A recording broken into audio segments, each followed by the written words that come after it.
Welcome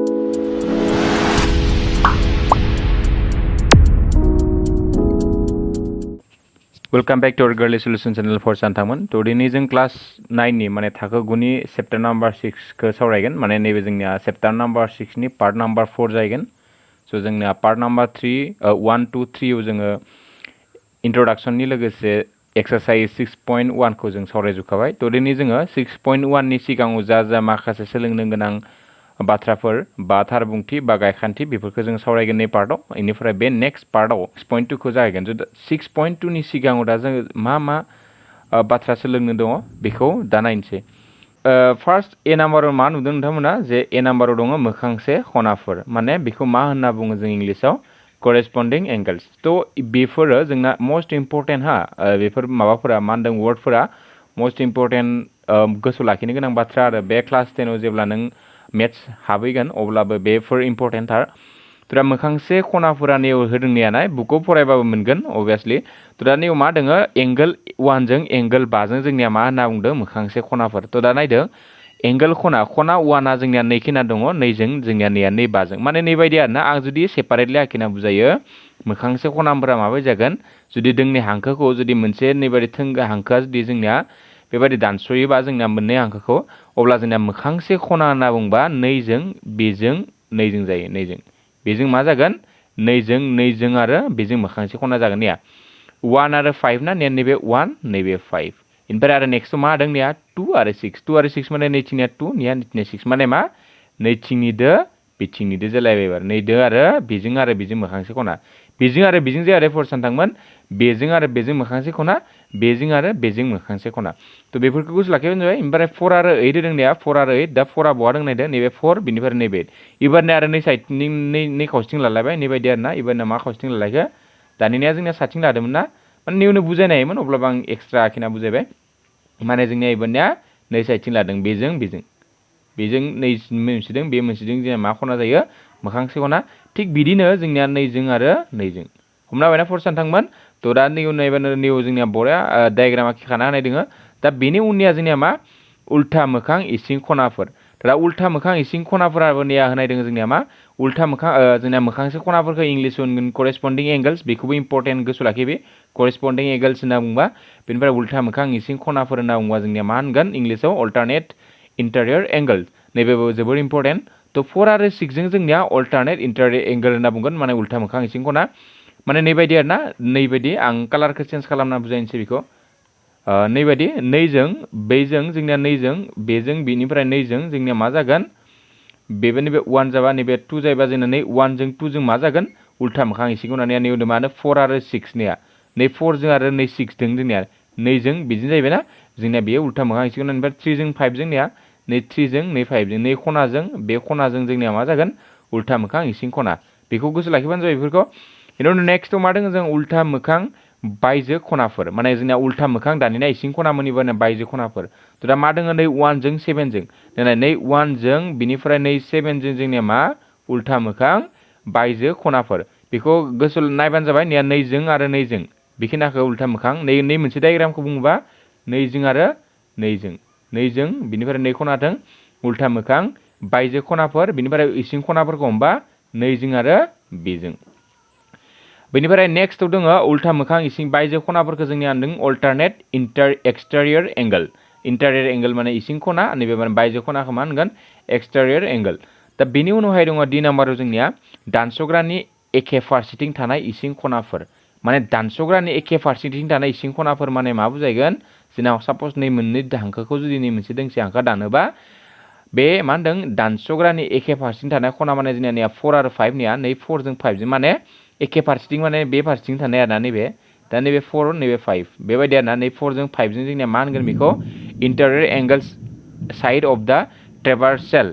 ट्रेन्सभार्सेल माने दानसग्रानि एखे फारसेथिं थानाय इसिं खनाफोर दा नै 2 नाम्बाराव मा नैया 3 आरो 6 निया 3 आरो 6 एखे ना फरसानथामोन बेखिना जोंनिया आरो दंबावो उनाव जों नायलायनोसै नेक्स्टआव मा नेक्स्ट स्लाइडआव मा दं जोंहा तो नायदो नेक्स्ट स्लाइडआव जोंनिया नैया फार्स्ट कुइसनाव मा दङ गायखान्थि 6.3 तो इफोरबो इम्पोर्टेन्ट आरोना एक्जिम 6.3 स' आं फोरमान खालामनाथ' होनाय जानाय नंला बाट आं मा बुजायनो थांदों बेखौ जास्ट नोंथांमोननि सिगाङाव बुजायना होनोसै एसे जुदि दोंसे दानस'ग्राया दोंनै लिग हांखोफोरखौ दानस'यो अब्ला मोनफ्रोमबो जरा मोखांसे खनाफोरा जोंनिया मा जायो समान जायो। थ' दा एकदम सिम्पल नाय हमना ला नैबे दोंनै दानस'ग्रा नैबे जोंनिया मा दोंनै दानस'ग्रा बे दानस'ग्राया जोंनिया जुदि दोंनै दानस'ग्रा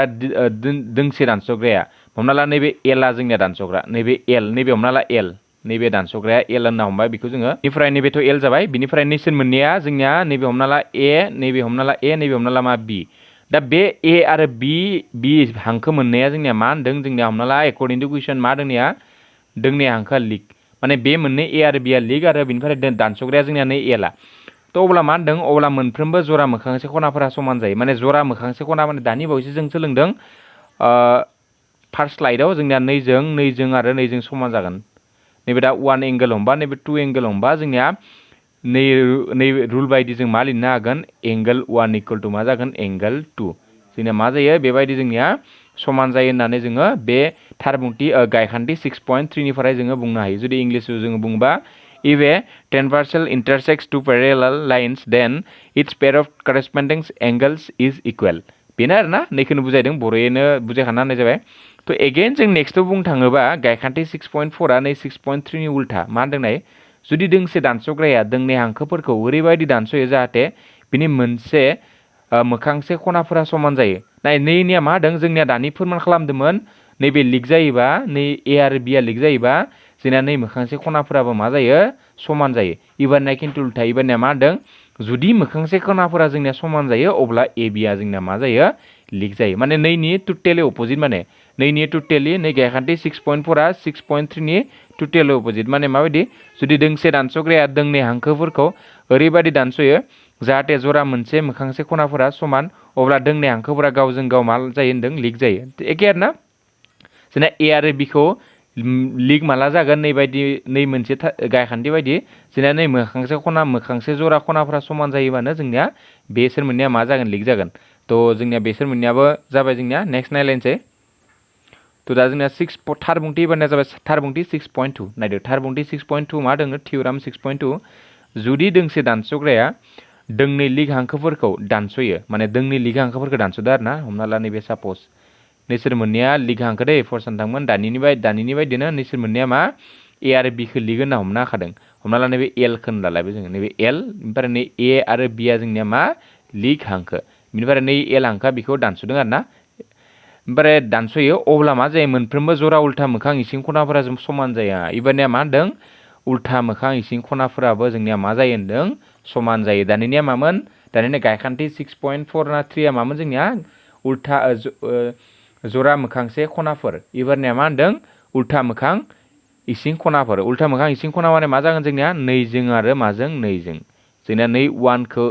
हमोबा नै 2खौ हमोबा 1 जों 2 जों जोंनिया मा जागोन angle 1 equal to angle 2 according to this law माने नै थियराम बायदि जोंनिया नै 1 जों 2 जों मा जागोन जोंनिया समान जागोन माला समान जागोन बे जेब्ला जोंनिया ए आरो बिआ लिग जानायनि लोगोसे एलआ जोंनिया बेबायदि दानस'योबा जोंनिया सोमजिनाय उल्था मोखां इसिं खनाफोरा समान जागोन थ' 1 आरो 2 जों समान थिग बिदिनो नैथिंनिजों जोंनिया नैथिंनिजों समान जागोन माने नैखौ 3 लाबा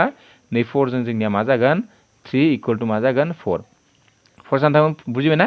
इनिफ्राय नायदों थारबुंथि 6.3 मा होनदों जुदि दोंसे दानस'ग्राया दोंनै हांखोफोरखौ ओरैबायदि दानस'यो जाहाथे जरासे उल्था मोखां इसिं खनाफोरा समान अब्ला दोंनै हांखोफोरा लिग जायो माने नैनि 6.2 थारबुंथिनि 6.3 आ जोंना उल्था माने अपोजिट आरोना इंलिशै बुङोबा if a transversal intersects two lines such that a pair of alternate interior angles is equal माने alternate interior angles जुदि equal जायोबा then the two lines are parallel माने जोंनिया मा होनदों बिसोर मोननैया ए आरो बिआ जोंनिया मा जायो लिग जायो माने 6.2 खौ जुदि मिथिबा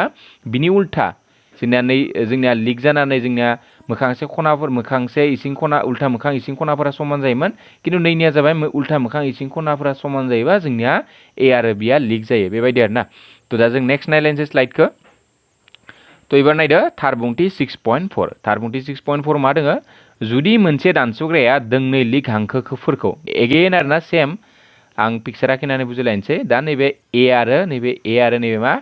बि दा नैबे ए आरो बि खौ जों लाबाय बिनिफ्राय मा होनदों जुदि दोंसे दानस'ग्राया हमना ला नैबे ए लानो जोंना दानस'ग्रा ए आरो बि खौ दोंनै लिग हांखोफोरखौ दानस'बाय जोंना नैया दानस'बाय आरोना अब्ला दानस'ग्रानि एखे फारसेथिं थानाय मोनफ्रोम जरा इसिं खनाफोरा जाफुंमा खना थ' जोङो फार्स्ट स्लाइडआव माने फार्स्ट पार्टआव नै चेप्टारनि लाइन्स एन्ड हांखो आरो खनाफोरनि नै 6 लेसननि फार्स्ट पार्टआव जों सोलोंदोंमोन जाफुंमा खना माखौ होनो जाफुंमा खनाखौ इंलिश होनगोन जों मा साप्लिमेन्टारि एंगल जाफुंमा खना आरो जाफुं खना जों सोलोंदोंमोन जाफुं खना माने ओरैबायदिखौ बुजायो जायफोर खनानि दाजाबा जोंनिया मा जानांगोन 90 डिग्री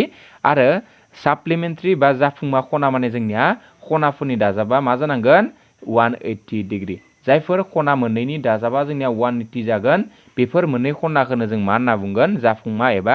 साप्लिमेन्टारि खना बा एंगल थ' दा बेयो सिम्पल आरोना जोंनिया जरा इसिं खनाफोरनि जाफुंमा खना जायो देनाय जुदि नै ए बिया जुदि जोंनिया मा जायो लिक जायो अब्ला जोंनिया नै जरा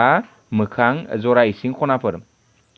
जरा इसिं खना होनदोंना दा नै दों बेजों माने नै 1 जों नै 2 जों जोंनिया मा जागोन जोंनिया जाफुंमा खना जागोन माने मा बुजायगोन माबायदि फोरमायनो हागोन जों दा होमबा angle 1 plus angle 2 equal to बेसेबां जागोन जोंनिया 180 डिग्री obviously जोंनिया नै according to this माबा आरोना थियराम जोंनिया मा जागोन थानाय मोनफ्रोम एखे फारसेथिं थानाय मोनफ्रोम जरा इसिं खनाफोरा जाफुंमा खना माने मा 1 जों 2 जों जोंनिया दाजाबबा जोंनिया बेसेबां जायो 180 डिग्री जायो दा थार बुंथि 6.5 खौ नायदो दा जुदि दोंसे दानस'ग्राया दोंनै हांखोफोरखौ ओरैबायदि दानस'यो जाहाथे दानस'ग्रानि फारसेथिं थानाय जरासे इसिं खनाफोरा जाफुंमा खना जायो अब्ला दोंनै हांखोफोरा लिक जायो एगेन जोंनिया 6.4 थार बुंथिनि उल्था जोंनिया 6.5 माने 6.5 थार बुंथिया जोंनिया अपोजिट अफ 6.4 थार बुंथि मा होनदों जोंनिया बेनो आरोना नायदो दा जोंनिया 2 जों 1 जों 2 जों जोंनिया जाफुंमा खना जायोबा जोंनिया ए आरो बि जों मा जायो जोंनिया दाजाबगासिनो ए आरो बिया जोंनिया मा जायो लिक जायो एकर्डिं टु नैबे थार बुंथि थ' जोंनिया बेखौ जों बुजायनाय जाबाय थ' नायदो दा नेक्स्टखौ नायलायनोसै थ' जोंनिया थार बुंथि 6.6 थार बुंथि 6.6 मा दोंनाय जाय हांखोफोरा एखे हांखोजों लिक बिसोरो गावजों गाव लिक जायो थ' बेखौ आं डायग्रामजों बुजायनोसै आरो इंलिशआव बुङो lines which are parallel to the same line are parallel to each other थ' नायदो दा जोंनिया हमना ला नैबे मोनसे हांखो आं बुजायनोसै आरोना दा हमना ला नैखो ए नैखो बि नैखो सि होनबाय दा हमना ला नैबे एल दा जुदि जोंनिया नै ए जों जोंनिया जुदि ए पेरेलेल जुदि बि नाय जोंना नैबे मा होनना बुंगोन बेखौ पेरेलेल माने बिखौ जों माबायदि फोरमायगोन लिक फरसान थांमोन नैबादि सिम्बोला जोंनिया मा फोरमायो ए लिक बि माने ए आ लिकजों बि जाना थाबा जोंनिया नैबायदि सिनखौ होयो आरोना जोङो फरायसान थांमोन ए लिक बि माने ए आ नै बि जों लिक जाना दङ थिग बिदिनो जुदि ए लिक सि थ' ए आ सि जोंबो मा जाना दङ लिक जाना दङ नाय ए आ जुदि बि जों लिक जाना दङ आरो ए आ जुदि सि जों लिक जाना दङ जों नै 1 आरो 2 निफ्राय जोङो मा लिरनो हागोन बि लिक सि जोंनिया मा जागोन जिहेतु ए आ बिजों समान बिजों लिक आरो ए आ सि जोंबो लिक अब्ला जोंना बि आ सि जोंबो लिक जागोन थ' बेखौ जोङो आगोलनिफ्रायनो मोनदों नैबायदि आरोना जेनेबा जुदि ए आ नैबायदि जुदि जों फोरमायनो थाङो जास्ट ओरैनो ए आ जुदि बिजों समान ए आ जुदि सि जों समान अब्ला नै बि आबो माजों समान जागोन सि जों समान जागोन नैबे बेनि एग्जाम्पल नङा हा नैबे जास्ट आं बुजायनो थाखाय नोंसोरखौ बुजायदों माने लिकखौ बुजि मोननाय नङा होननानै बुजायनो हाबाय आरोना समानखौ लानानै बाट जोंनिया नैयाव जोंनिया लिकखौसो इउज खालामनांगोन फरसान्था मानोना नैया जाय हांखोफोरा एखे हांखोजों लिक बिसोरो गावजों गाव लिक बेनो आरोना हमना ला नैयाव जाय हांखोफोर माने जोंनिया बि आरो सि आ ए हांखोनिफ्राय लिक नंगौ नङा अब्ला बि आरो सि आ गावजों गावनो लिक जागोन थ' बेनो जाबाय जोंनिया थार बुंथि 6.6 थ' बे भिडिअनि गेजेरजों जों बेखिनिखौनो सावरायबाय माने जोंनिया नै 6.6 थार बुंथिया जोंनिया 6.2 एक्सारसाइज माने सोंथि 6.2 एक्सारसाइजनि सिगाङाव थानाय जोंनिया मिथिनो गोनां थार बुंथि गायखान्थिफोरखौ जों बेवहायनो सावरायजोब्बाय थ' दा जों नेक्स्ट पार्टआ जोंनिया पार्ट नाम्बार 5 जाहैगोन बेवहाय जोङो 6.2 खौ फार्स्टनिफ्राय सावरायगोन बेनि उनाव जोङो 6.3 खौ सावरायनायनि आगोलाव 6.3 नि सिगाङाव जोंना जा गायखान्थि एबा थार बुंथिफोर दङ बेखौ सावरायनायनि उनावहाय जोङो एगेन 6.3 खौ बेबायदिनो जों सावरायगोन थ' बे भिडिअनि गेजेरजों बेखिनिखौनो सावरायना बिदाय लानाय जाबाय स' गोजोन्थों फरायसान थांमोन बाय